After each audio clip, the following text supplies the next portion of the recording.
Hello, everyone.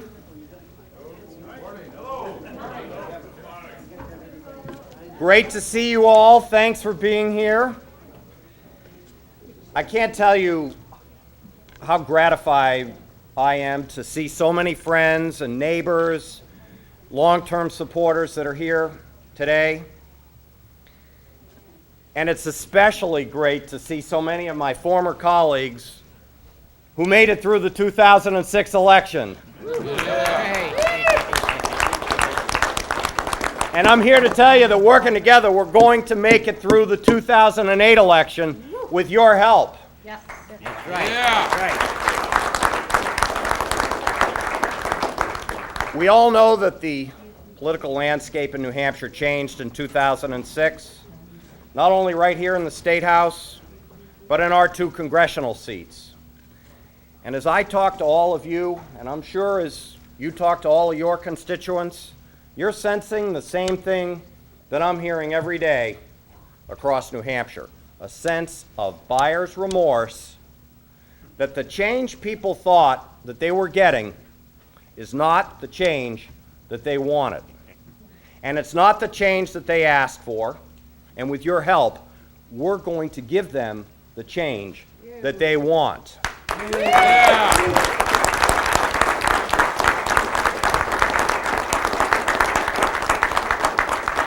And here's why. People are struggling across our state and across our country with job losses and with higher costs for everything that they depend on. So in New Hampshire voters' wildest imaginations, do you believe that they would have sent a representative to Congress who would have voted for the largest tax increase in our nation's history? Is that somebody that the Live Free or Die state really wanted to send to Washington? No way. And does it make sense to you that the House would have voted for a $600 tax rebate and then turned around in the blink of an eye, thinking that maybe nobody was even watching, and then voted for that largest tax increase in our nation's history? Do you know that'll cost the average working family in New Hampshire $3,200? And I say no. And I think you say no, because across our state and across our nation, people are tightening their belts. They're pinching pennies to put food on the table, all at the same time that Washington's on a spending spree, represented in many ways, but mostly by the bloat of the recently passed Farm Bill that locks in high food prices. Now, only in Washington would Congress vote to pick people's pockets while they're sitting down at the dinner table. Now, that's not the dinner table manners that my mother taught me. Thank you, Mom. Yeah.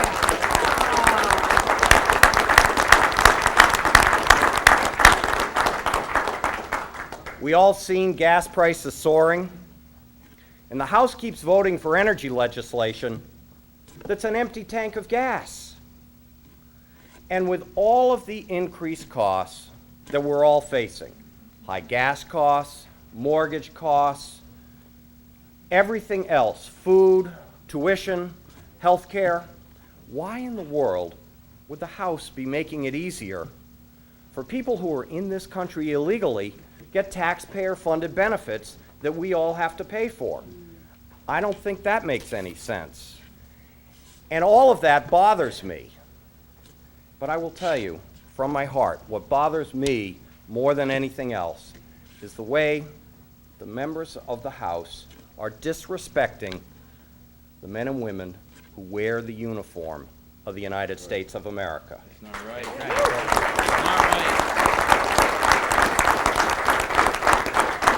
And I'm proud to be here today with so many of my supporters who have worn the uniform of the United States, who are veterans, and who share my belief that voting against men and women who are in harm's way today and need the resources that they need to defend themselves in harm's way, that when you vote against those troops, That's unconscionable.